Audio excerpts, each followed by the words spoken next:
ہر جائز کام میں اس کی اطاعت اور فرما برداری کرنا، شوہر کی مالی حیثیت سے زیادہ خرچ کا مطالبہ نہ کرنا، شوہر کو جس کا گھر آنا ناپسند ہو اس کی اجازت کے بغیر نہ آنے دینا، اس کی اجازت کے بغیر اس کا مال کسی کو نہ دینا، اس کی اجازت کے بغیر نفل نماز نہ پڑھنا اور نہ نفل روزہ رکھنا۔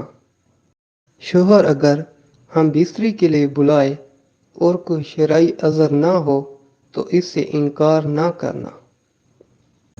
شوہر کو غربت یا بدصورتی کی وجہ سے حقیر نہ سمجھنا۔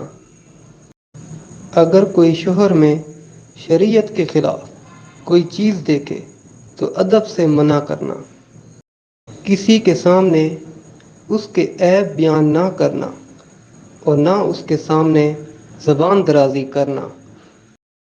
شوہر کے عزیز و اقارب سے لڑائی جھگڑا نہ کرنا۔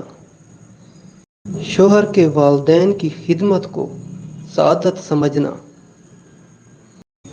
شوہر کی اجازت کے بغیر گھر سے نہ نکلنا۔ عورت اپنے رب کا حق ادا نہیں کر سکتی جب تک اپنے شوہر کا حق ادا نہ کرے۔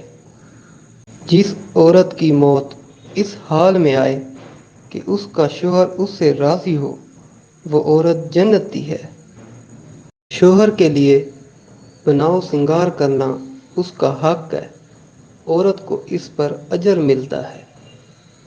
شوہر پر حضرت خدیجہ رضی اللہ عنہا کی طرح اپنا مال خرچ کرنا سعادت سمجھے۔ شوہر کو کوئی پریشانی پیش آ جائے تو اس کو تسلی دے۔ شوہر کی خدمت محبت اور خلوص سے کرنا اپنی سعادت سمجھے۔ شوہر کو حرام کمائی سے بچانے کی فکر کرے۔ شوہر کے سامان اور گھر کو صاف ستھرا رکھنے کی کوشش کرے۔ شوہر کے آرام کا خیال کرے۔ شوہر کوئی سوال کرے تو مقصد سمجھنے کی کوشش کرے اور سوچ کر جواب دے۔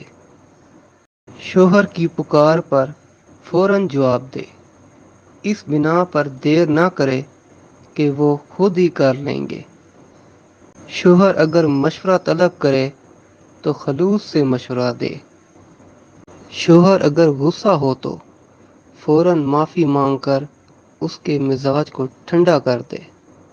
شوہر کے سامنے زبان درازی نہ کرے۔